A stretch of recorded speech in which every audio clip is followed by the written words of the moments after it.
Okay, so again, good morning, everyone. Now, many of you will be familiar with a principle of biblical study, that when we come to a certain verse or a topic we want to study, we have to search through the whole Bible and find every verse and every passage that talks about this thing that we want to know.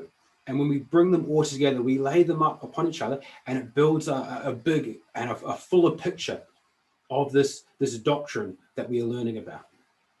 And that when we do this, it gives us a better understanding of what it is that God wants us to know.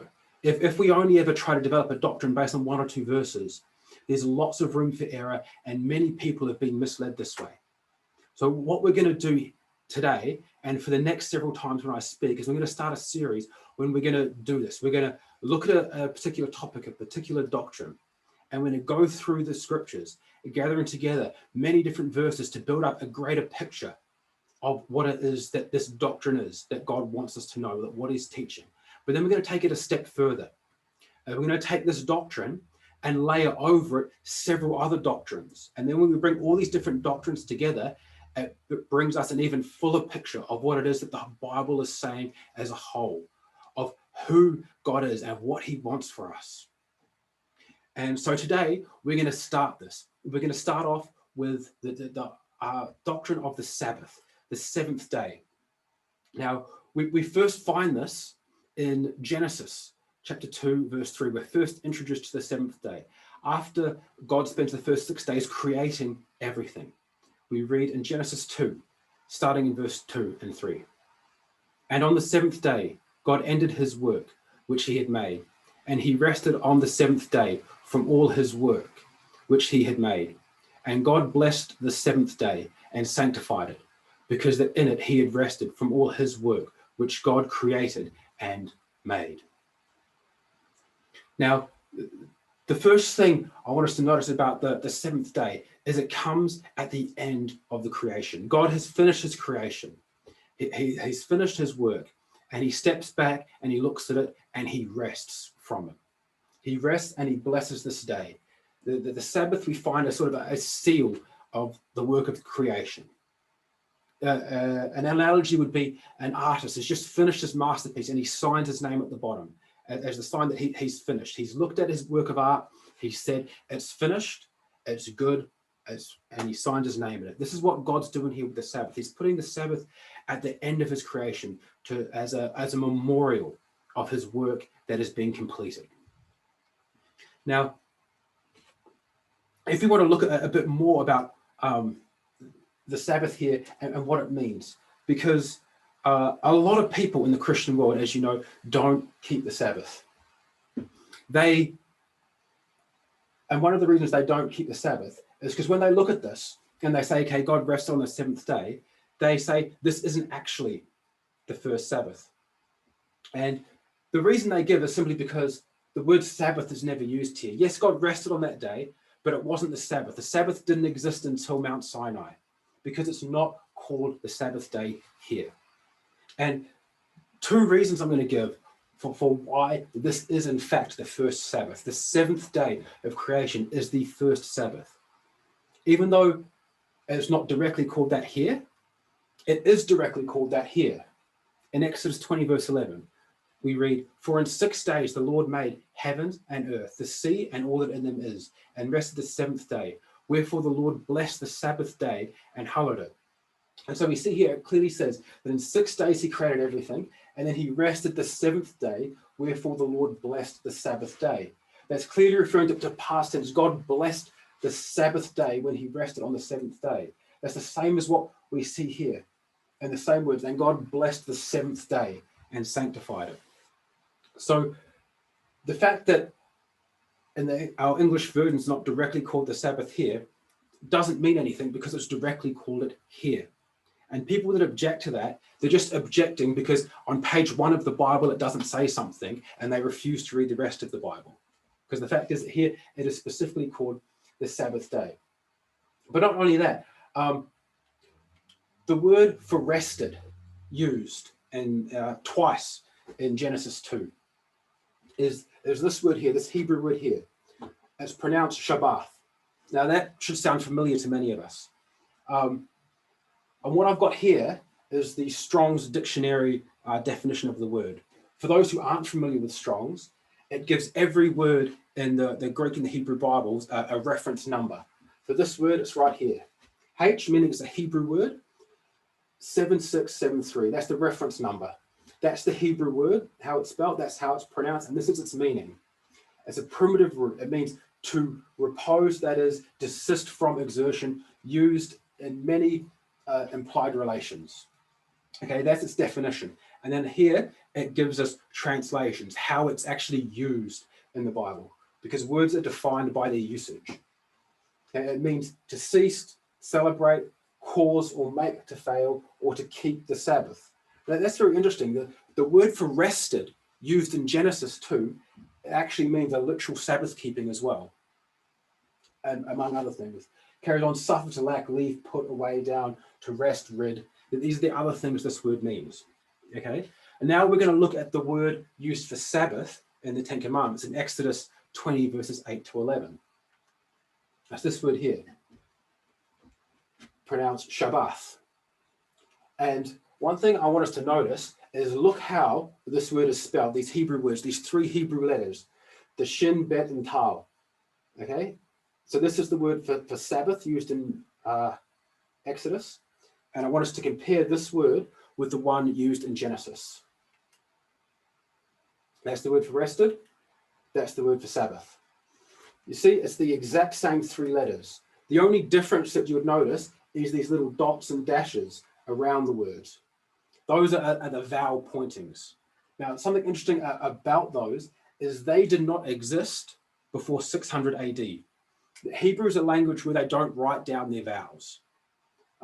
If you think about it like text messaging, when it first came out and we all had Nokias, because there was a certain amount of character spaces you could use, everyone just dropped all the vowels out and you had to figure out what the words were by the context and just put your own vowels in while you're reading the text message. The entire Hebrew language is like that. But in 600 AD, the Masoretic scribes realized that the Hebrew language was beginning to go extinct, and that if they didn't find some way of writing down the vowels, people would not be able to read the language or speak it, and the Hebrew scriptures would have been completely lost.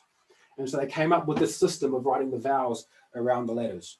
But the point I'm trying to make is without this addition to the vowels to help us read it, that was added 600 years after Christ, this word for rest is the exact same as this word for Sabbath.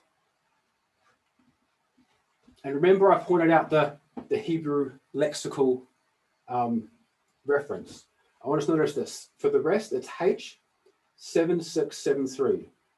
And when we jump here to the Sabbath and it tells us its meaning, it says it's the intensive form of H 7673. Now, without getting into grammar of Hebrew intensive and different Carl stems, the simple thing of what this means is, this is the root word, to rest, to Sabbath, okay? This is the verb. This is the primitive root. And from this verb, when you take this verb and you make it a noun, you intensify it, it turns into this word. So this is this word when it's used as a verb, and this is that same word when it's used as a noun. So in here, where we read that God rested, literally it's God Sabbathed. And because God Sabbathed on this day, that day is called the Sabbath. So not only does Exodus specifically refer to this day as the first Sabbath, when you actually understand the Hebrew and the meaning of these words, twice here, we're told that God rested, that God Sabbathed, that God kept the Sabbath on this day. And so here at the beginning, we have the first Sabbath that God established as a seal of his creation, that God established it as a memorial of creation.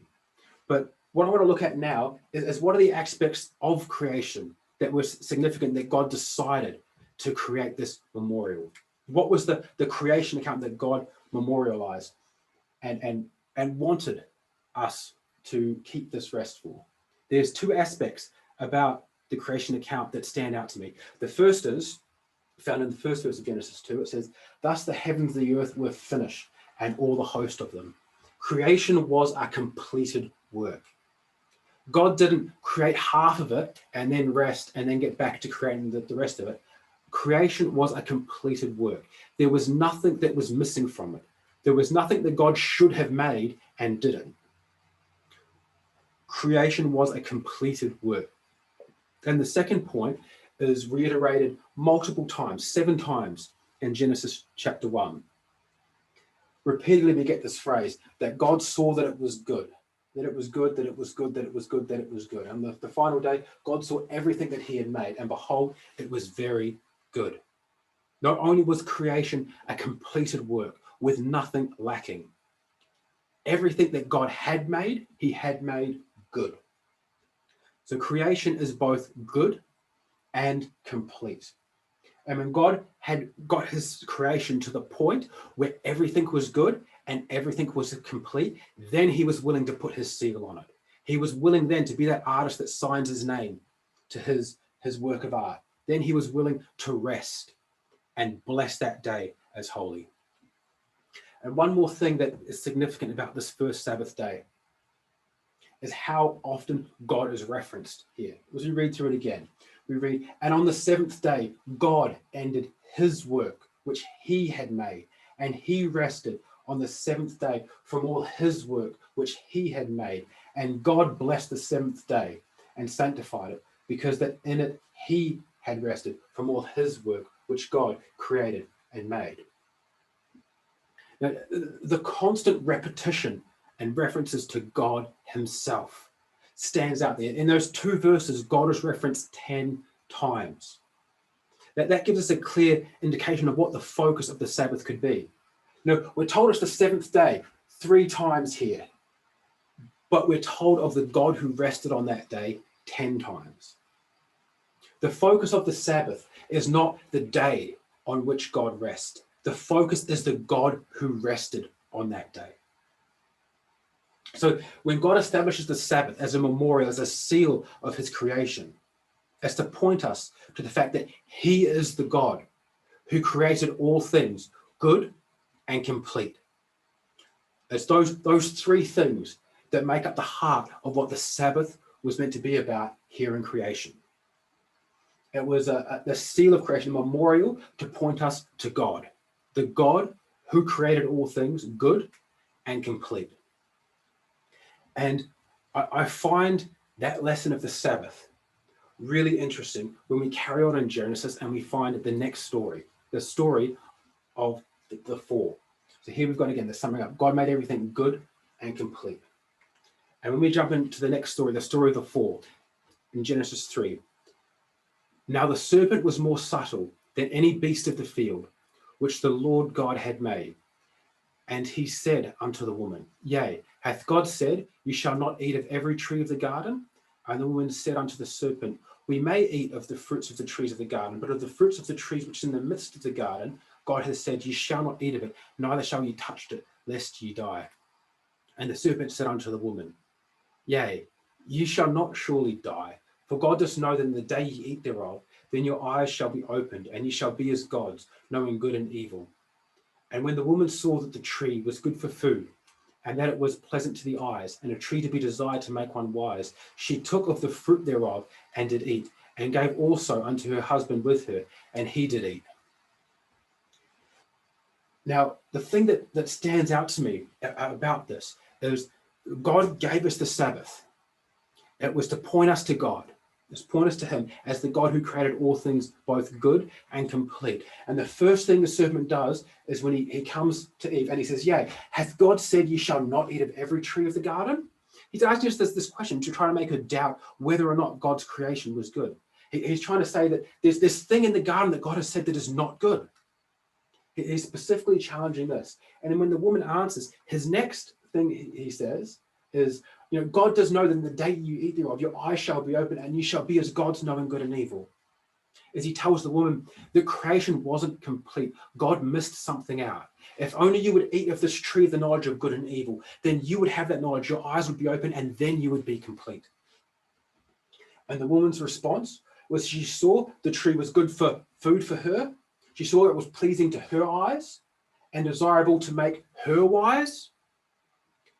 She was no longer focused on God, but on herself.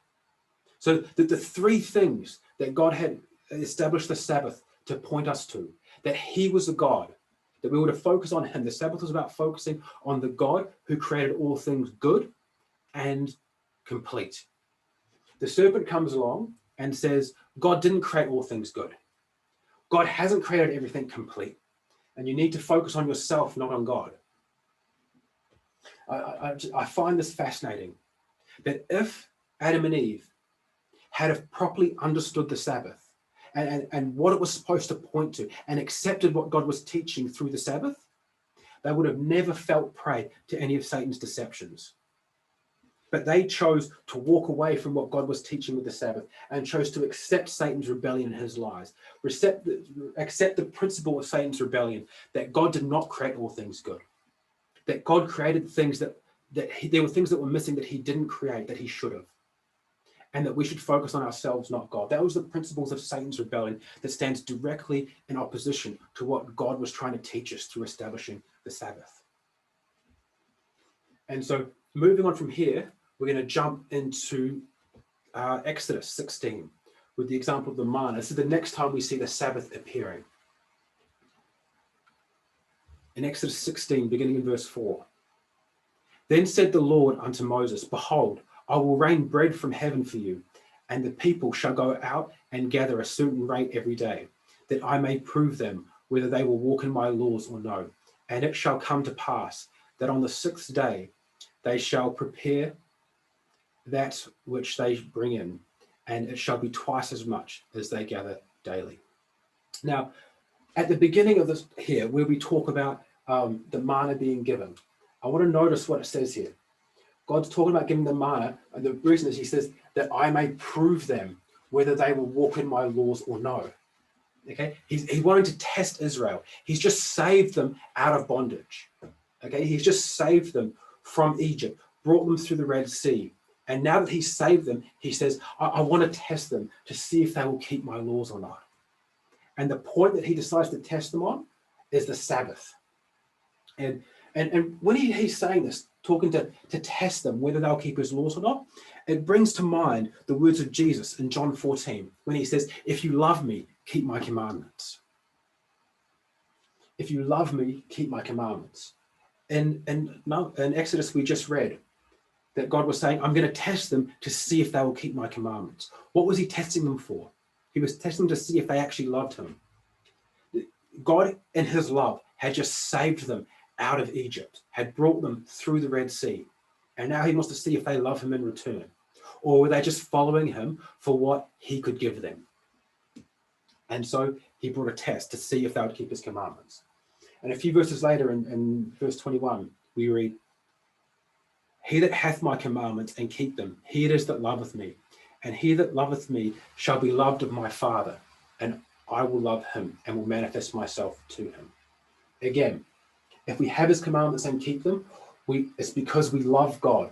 And in response, he will manifest himself to us. That's what Jesus is saying here. And that is the same thing we see in the book of Exodus with the story of the manna. And if we jump back there to Exodus 16. And it came to pass that on the sixth day, they gathered twice as much bread, 2 omers for one man. And all the rulers of the congregation came and told Moses, and he said unto them, This is that which the Lord hath said. Tomorrow is the rest of the holy Sabbath unto the Lord. Bake that which ye will bake today, and seeth that which ye will seeth. And that which remaineth over, lay up for you to be kept until the morning. And they laid it up till the morning, and as Moses bade, and it did not stink, neither was there any worms therein. And Moses said, Eat that today, for today is the Sabbath unto the Lord. Today ye shall not find it in the field. 6 days ye shall gather it, but on the 7th day, which is the Sabbath, in it there shall be none. And so again, the manna was given. The Sabbath came. They were told not to go out. But what happened? And it came to pass that there went out some of the people on the seventh day for to gather, and they found none. And the Lord said unto Moses, how long refuse ye to keep my commandments and my laws? See, for that the Lord hath given you the Sabbath. Therefore he giveth you on the sixth day bread for 2 days. Abide ye every man in his place. Let no man go out of his place on the seventh day. So the people rested on the Sabbath day. So here in the case of the manna, God has just in his love saved his people from Egyptian bondage. And he says, I want to see if they love me. So I will give them a test to prove them, to see if they'll walk in my laws or not. And so he gave them the test of the Sabbath. The Sabbath was God's test for his people. And we see this here in Numbers. The Sabbath was the test that God used to prove whether his people loved him or not, or whether they were just following him for what he could give them. And we see this the same thing again in Deuteronomy chapter 8. Here in Exodus 16, that's the story that was happening as the people were coming out of Israel. It's at the very beginning of their journey. In Deuteronomy, it's at the very end of their journey, but it's reflecting back. Moses is looking back over the past 40 years of wandering in the wilderness, and he's calling to them, their minds the lessons that they had been taught, how God had led them. And he's calling here to remember how God has led you. And I want to notice what he says here. He says, and thou shalt remember all the ways which the Lord thy God led thee these 40 years in the wilderness, to humble thee and to prove thee, to know what was in thy heart, whether thou wouldest keep his commandments or no. So here it's saying God led you to prove you. He wanted to test you, to know what was in your heart, to know whether or not you loved him. And how did he do that?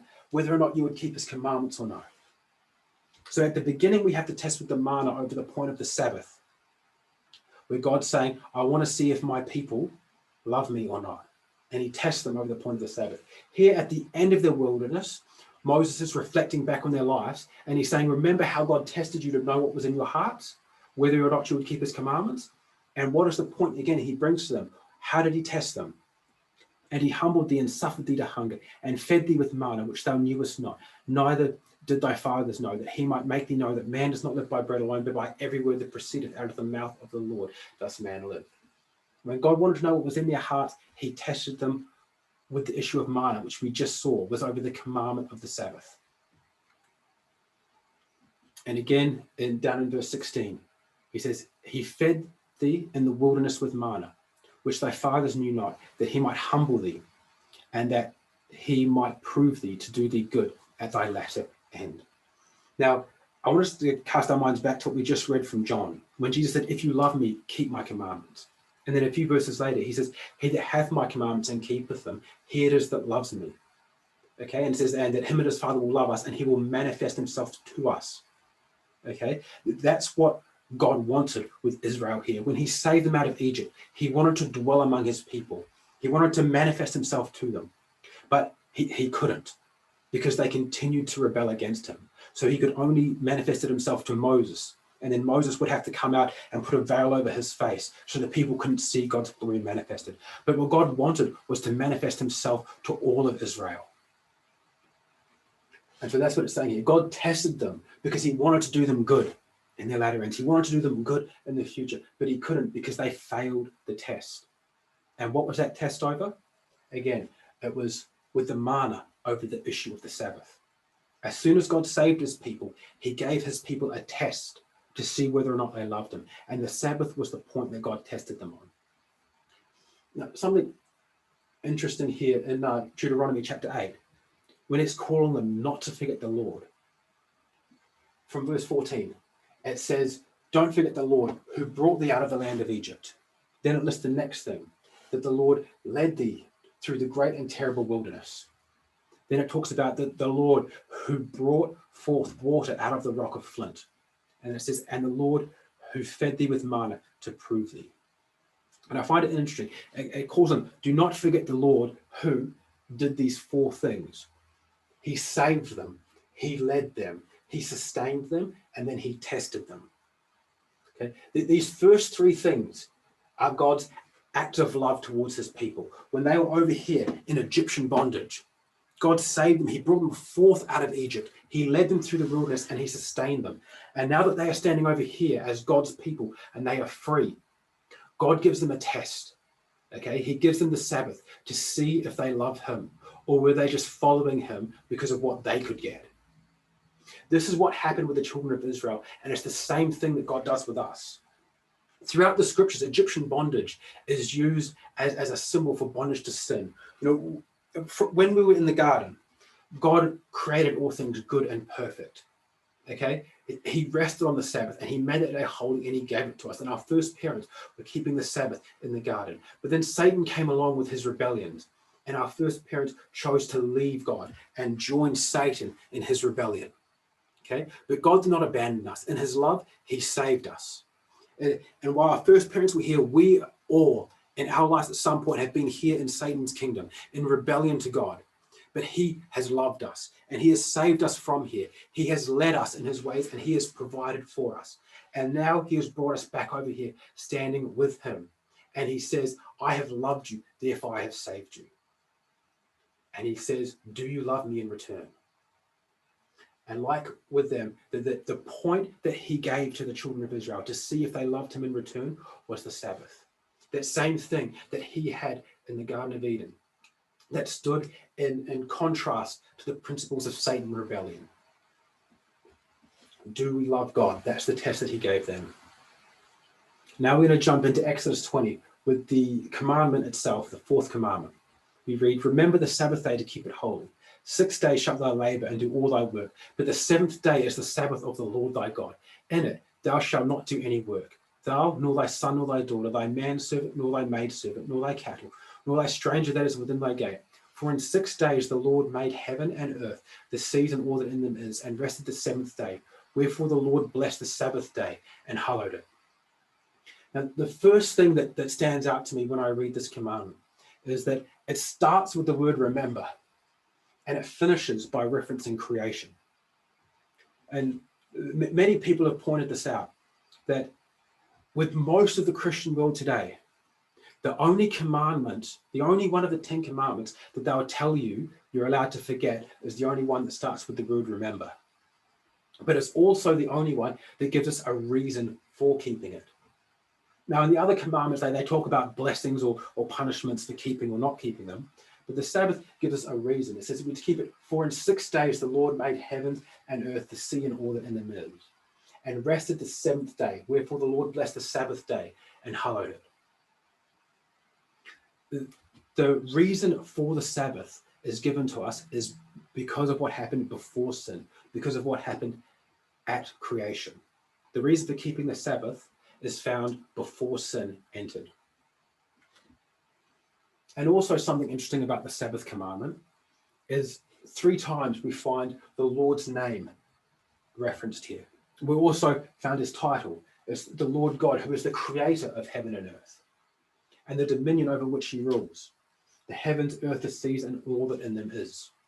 This is another reason why people refer to the Sabbath as the seal of God. Like when every country has a seal, it refers to 3 things. It has to have the person's name, their title, and their dominion. And we find all of that here in the 4th commandment. And also when we look at the 10 commandments themselves, 8 times in the 10 commandments, the Lord's name is mentioned. 3 of those times is in the 4th commandment. And so we see, just like back in Genesis, the focus of the Sabbath was not so much on the day that God rested, but the focus was on the God who rested on that day. The same thing here. The Sabbath in the 10 commandments makes the same focus. 3 times the Lord's name is used. We're told that it's the Sabbath of the Lord, which is a significant statement. It's not the Sabbath of Jews. It's not the Sabbath of a particular people, or the Sabbath of an organization, or the Sabbath of a denomination. It's the Sabbath of the Lord, our God. We're told that the Lord made heaven and earth in 6 days, and the Lord blessed the Sabbath day. These are the 3 things we're told about the Lord in this commandment. Now we're going to jump to Deuteronomy chapter 5. In here, the 10 commandments are given again, and the 4th commandment is given in a paraphrased version. And we're going to compare it with the actual words that God spoke from Mount Sinai, and something very interesting comes out. We start here in Deuteronomy chapter 5. We read, Keep the Sabbath day to sanctify it, as the Lord thy God hath commanded thee. 6 days thou shalt labour and do all thy work.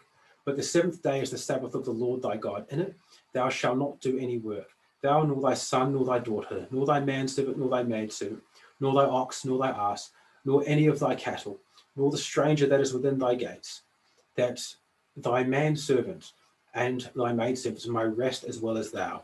And remember that thou wast a servant in the land of Egypt, and that the Lord thy God brought thee out hence through a mighty and a stretched out arm.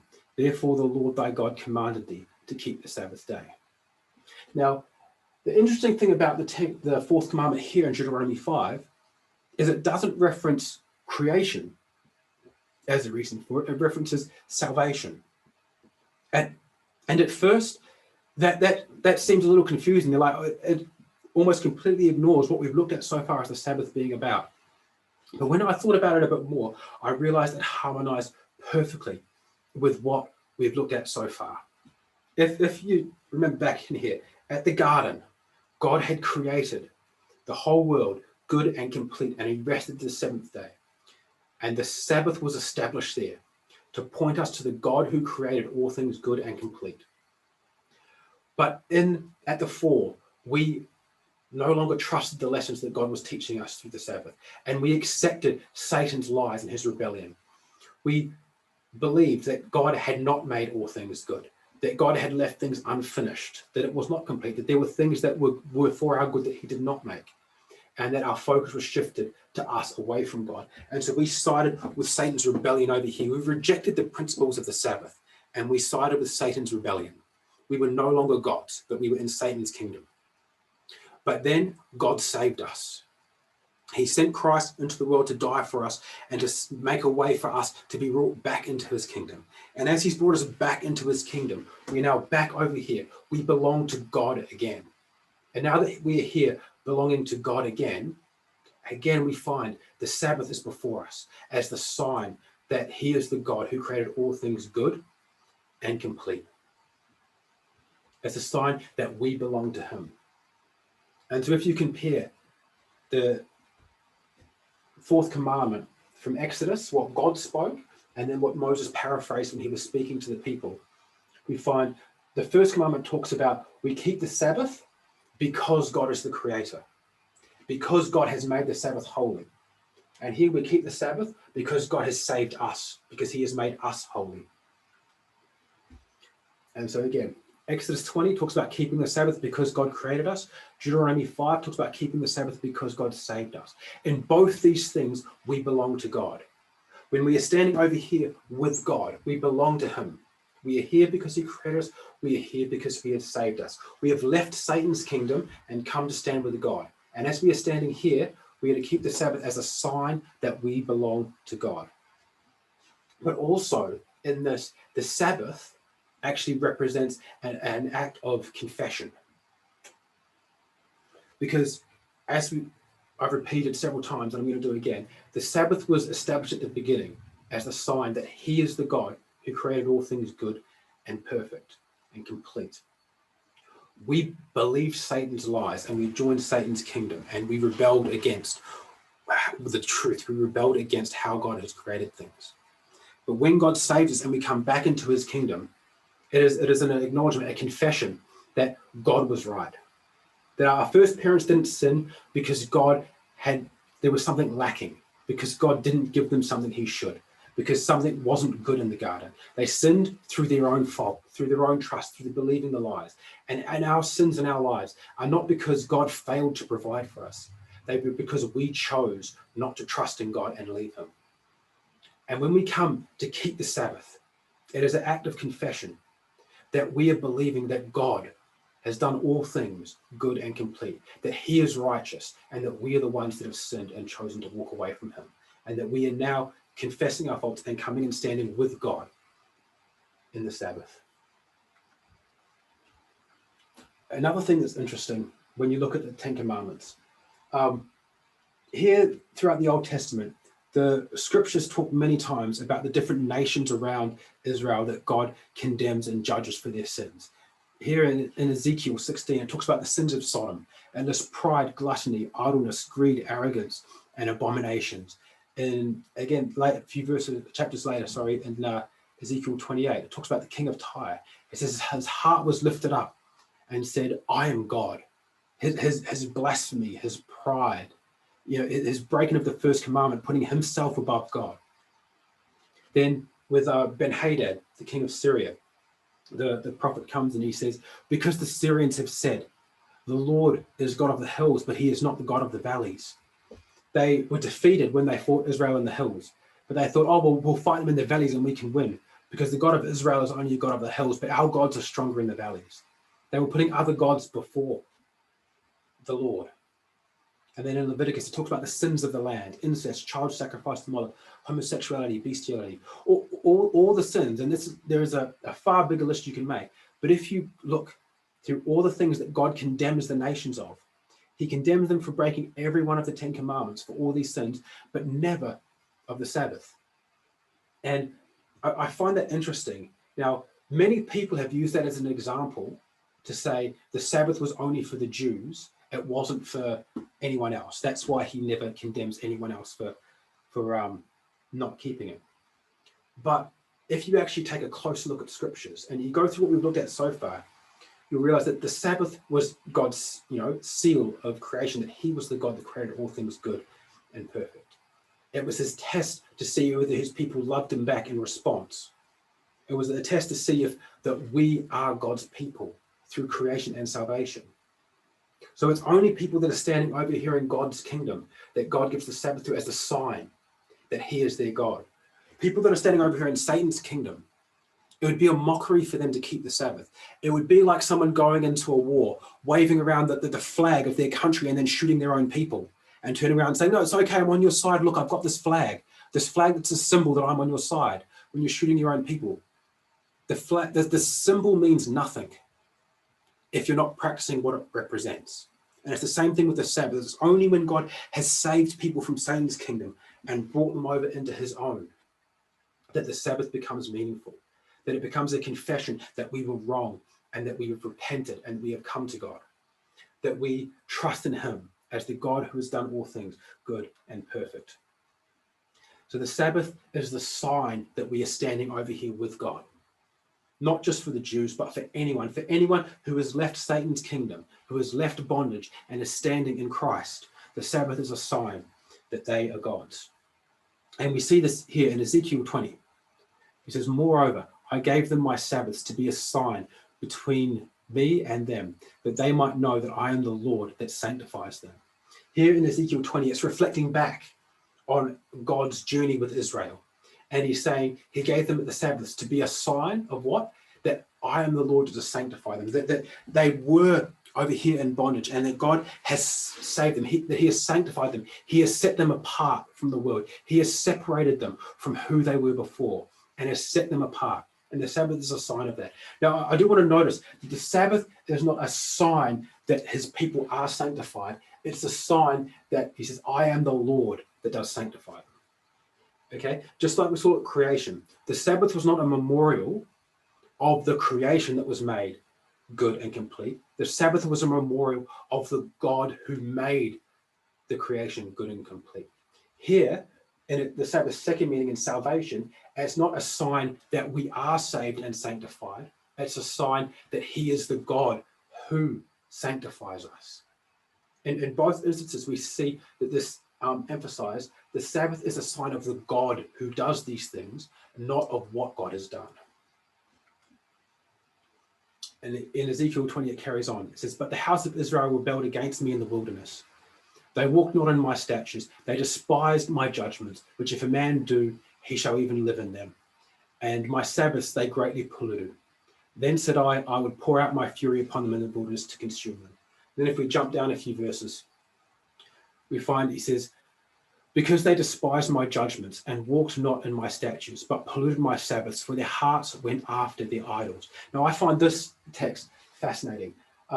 It talks about them polluting his Sabbaths. God says they polluted my Sabbaths. How did they pollute God's Sabbaths? For their hearts went after idols. The second part, for their hearts went after idols. That's the reason why the first parts happen. They polluted his Sabbath because their hearts went after idols. Now that's really interesting to me, because it didn't say they polluted his Sabbath because they went out and worked on it. That they were probably doing that as well, but what God is saying is because they were worshipping other gods, they could not have kept the Sabbath. Like I said at the beginning, and we've repeated this several times, the Sabbath is not about the day that God rested on, it's about the God who rested on that day.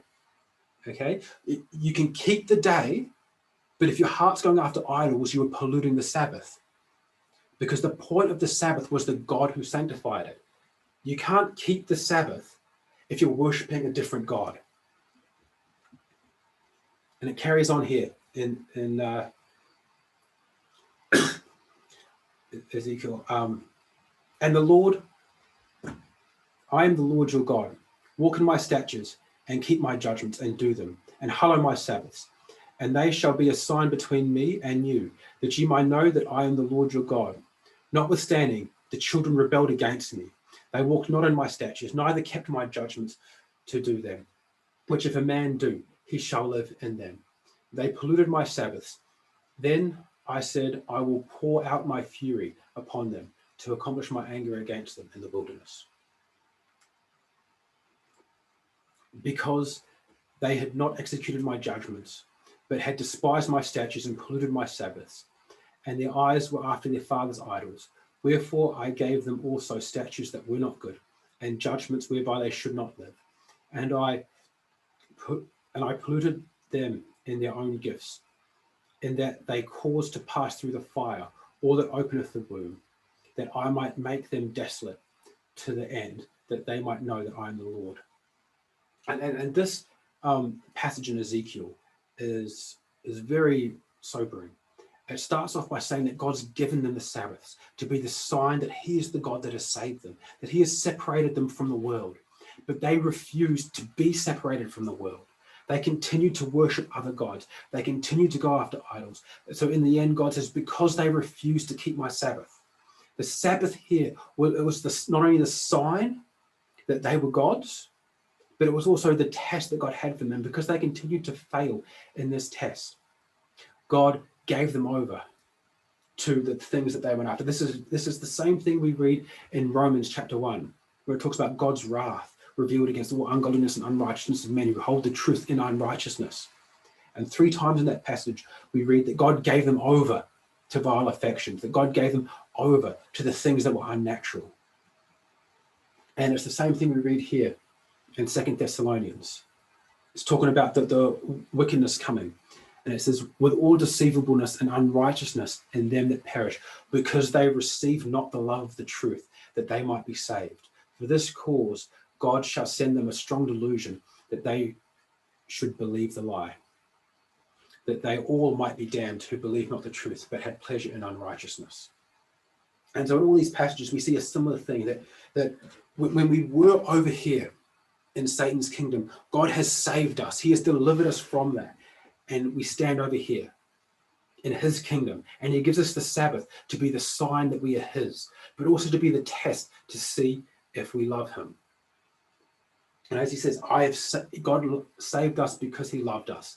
And like we saw in John 14 and in Exodus 16, he says he wished to test his people, to see what was in their heart, to see if they would love him. And he tested them on the point of the Sabbath.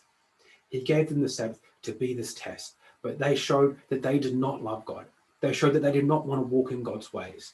They showed that they still believed that God did not create all things good and complete in the beginning. But when God blessed the Sabbath, he shouldn't have done that. That God was wrong in creation. They showed that even though they're standing here, they showed that they still believe Satan's lies. And so God gives them over because they have not received the love of the truth. Because they did not love God who had saved them, but they had only taken this journey with God because of what they thought they could get. And if we jump back into Exodus, we find here again the Sabbath is spoken of as a sign. And the Lord spake unto Moses, saying, Speak also unto the children of Israel, saying, Verily my Sabbaths ye shall keep, for it is a sign between me and you throughout your generations, that ye might know that I am the Lord that does sanctify you. You shall keep the Sabbath, therefore, for it is holy unto you. Every one that defileth it shall surely be put to death. For whosoever doeth any work therein, that shall be cut off from among his people. Now, I want to notice here at the beginning of this passage in Exodus 31, it talks about the Sabbath shall be a sign between God and us throughout our generations, that we might know again that I am the Lord that does sanctify you. And it starts off by saying the Sabbath is a sign between us and God, that God, He is the God that sanctifies us. And we carry on reading in this passage. 6 days may work be done, but in the seventh it is the Sabbath of rest, holy of the Lord. Whosoever doeth any work in the Sabbath day, he shall surely be put to death. Wherefore the children of Israel shall keep the Sabbath, to observe the Sabbath throughout the generations, for a perpetual covenant. It is a sign between me and the children of Israel forever. For in 6 days the Lord made heaven and earth, and on the seventh day he rested and was refreshed. And now here in the second part of this passage, again it speaks of the Sabbath as being, it is a sign between me and the children of Israel forever. Why? For in 6 days the Lord made heaven and earth, and on the seventh day he rested and was refreshed. So here in this one passage, it's given us the Sabbath is a sign of both that God saves us and that he created us. It is a sign that we belong to God. And here in Jeremiah, so far we've looked at the Sabbath being a test and a sign. When God first brought the children of Israel out of Egyptian bondage, then in Exodus 16, the first thing that is he gives them this test, the Sabbath as a test to see if they love him, and as a sign that they are his people. Now here in Jeremiah, right before the destruction of Jerusalem is about to happen, the armies of Babylon are going to come.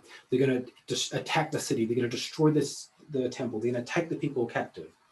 Listen to what we have here in Jeremiah 17. What is the message that God has for his people in this time? Thus saith the Lord, take heed to yourselves, and bear no burdens on the Sabbath, nor bring it in by the gate of Jerusalem. Neither carry forth a burden out of your house on the Sabbath day, neither do ye any work, but hallow ye the Sabbath day, as I commanded your fathers. But they obeyed not, neither inclined their ears, but made their necks stiff, that they might not hear, nor receive instruction. So he talks about the message of them is to keep the Sabbath, but they rebelled. And after their rebellion here, he comes with another message in the next verse. He says, and it shall come to pass, if ye diligently hearken unto me, saith the Lord, to bring in no burden through the gates of this city on the Sabbath day, but hallow the Sabbath day, to do no work therein, then shall there enter into the gates of this city kings and princes sitting upon the throne of David, riding in chariots and on horses. They shall, and their princes, the men of Judah, and the inhabitants of Jerusalem, and this city shall remain forever. So he gives them the Sabbath. He says to keep it, but the people rebelled, and he comes to them with another message. If you keep the Sabbath, your city shall stand forever. Your kings and your rulers shall be on the throne of David, and your city shall be safe. It shall never be conquered. But if you don't, he says, but if you will not hearken unto me to allow this, hallow the Sabbath day, and not to bear burdens, even entering into the gates of Jerusalem on the Sabbath day, then will I kindle a fire in the gates thereof, and it shall devour the palaces of Jerusalem, and it shall not be quenched. So here, at the end of the Judea's period of kings, at the end of Israel's periods of autonomy, before the Shekinah glory, God's Spirit leaves the temple, they're given this test of the point of the Sabbath. If the people turn and keep the Sabbath, then their city will stand forever and they will be safe. If they refuse to keep the Sabbath, Jerusalem shall be burned with fire that will not be quenched. And I find it interesting. When God brought his people out of Israel, the first test God had for his people to see if they loved him or not was the Sabbath. When they're going into captivity, the final test he has for the people to see if they'll follow him or not is the Sabbath. And so repeatedly when we look through the Sabbath the Old Testament here, we find that the Sabbath is constantly used as a test for God's people, as a sign that they are his, that they love him. So the Sabbath is God's seal upon creation, that he is the God who created all things good and complete. It's God's test to see if we love God in response to him saving us. And it's a sign that we are God's people through creation and salvation.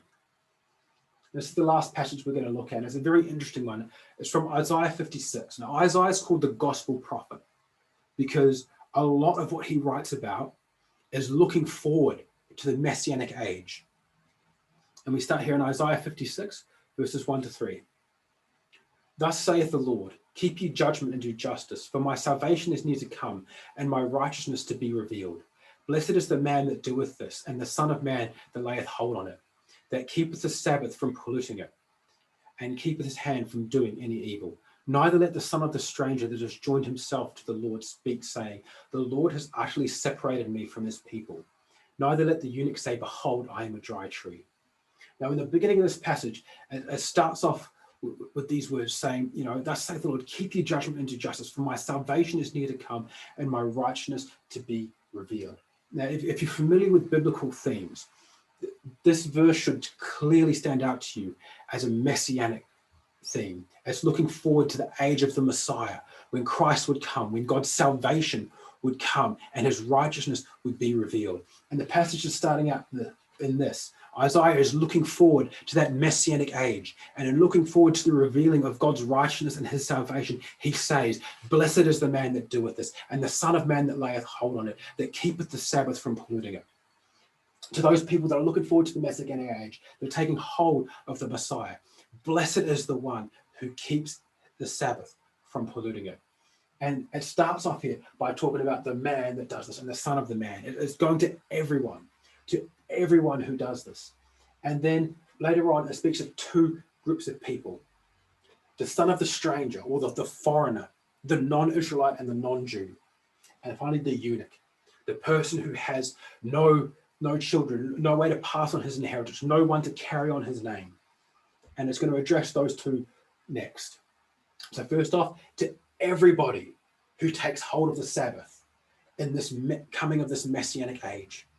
Then in verse 4 it says, for thus saith the Lord unto the eunuchs that keep my Sabbath, and choose the things that please me, and take hold of my covenant, even to him will I give in my house and within my walls a place and a name better than of sons and of daughters. I will give him an everlasting name that shall not be cut off. Now, something that stood out to me as confusing when I first read this is the call to the eunuch is to both take hold of God's covenant and keep the Sabbath. Then he will have this blessing of an everlasting name. Then he will have salvation. And that stood out as confusing because it's almost like God saying, there's the everlasting covenant of salvation and the Sabbath on top of that you need to keep so you can have these blessings of eternal life. But so I had to think about that for a bit, and I thought about what we had looked at previously with the Sabbath. And I remember at the beginning in creation, God created the world good and complete, and he rested on the Sabbath, and he gave us the Sabbath as a seal, as a statement that we believe in the God who created all things good and complete. Okay? But then we believe Satan's lie. We rebel. We joined Satan's side in this great controversy. We rejected the principles of the Sabbath, and we joined Satan in what he was saying. But when God has saved us, okay, Christ came to fulfill the covenant, to be the covenant that saves us and redeems us and brings us back. And it is only the covenant, only the everlasting gospel that can bring us back from our rebellion to stand again with God as his people. It is only the covenant that can bring that. But when we get back here, we find that we are now standing with the God who created all things good and perfect. The God who says, I have loved you, therefore I have saved you. And if you love me, keep my commandments. And we find the Sabbath here as the sign that we have been redeemed, as the sign that we are his by creation and by adoption, as the sign that he is our God and that we are his people. And so the message goes out to the eunuch to receive the covenant, to be saved, to be part of God's people. And now that we are part of God's people, he gives us the Sabbath as that sign that we are his. And next, it speaks about the son of the stranger, the foreigner, the non-Jew, the non-Israelite. He says, also the son of the stranger that has joined themselves to the Lord to serve them and to love the name of the Lord, to be his servants. Everyone that keepeth the Sabbath from polluting it and taketh hold of my covenant, even them will I bring to my holy mountain and make them joyful in my house of prayer. Their burnt offerings and their sacrifices shall be accepted upon my altar, for my house shall be called a house of prayer for all people. And again, it's talking about the stranger, the non-Jew, the foreigner. When the person who is not a Jew comes to the Lord, when they join themselves to the Lord, to love the name of the Lord, to keep his Sabbath, this is what he calls on them. And the final verse in this passage is wrapped up in verse 8. It says, the Lord God which gathereth the outcasts of Israel saith, yet will I gather others to him besides those that are gathered to him. This again gives us the time frame that Isaiah is looking at when he is making this statement, when he is making this prophecy, that revealing these things that God wants us to know. He's looking to the time when God will gather others to him besides those that are gathered to him. In Isaiah's day, those that were gathered to him were the Jews. But there would be a time when God would gather others, when the Gentiles would be brought into the gospel. The New Testament is full of statements and quotes like this, talking about God bringing the Gentiles into the gospel going out to the Gentiles. This is where this is pointing, the time where God will gather others to him besides those that are gathered to him. This passage in Isaiah is looking forward to the new covenant period, to the Messianic age when his righteousness would be revealed and his salvation would come. In this time frame where Isaiah is looking at, he's saying, blessed is the foreigner, the non-Jew, who comes to the Lord, who loves the Lord, and who keeps his Sabbath. And so to sum up what we've looked at today, just looking at the Sabbath in the Old Testament. Next time we're going to look at the Sabbath in the New Testament to build on what we've looked at today. But what we've seen today is, for God, the Sabbath is his seal that he placed upon creation, a memorial of the God who created in goodness and completeness. It was a defense to protect us against the lies and the rebellions of Satan.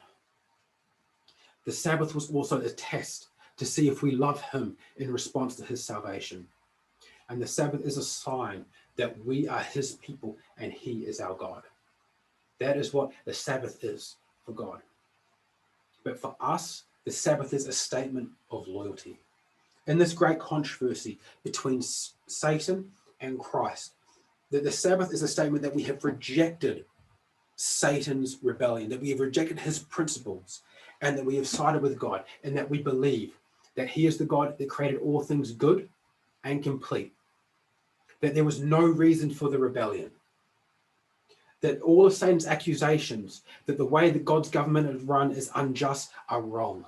The Sabbath is a statement of our loyalty, that we have rejected Satan's side in this great controversy and chosen to stand with God and with his Christ.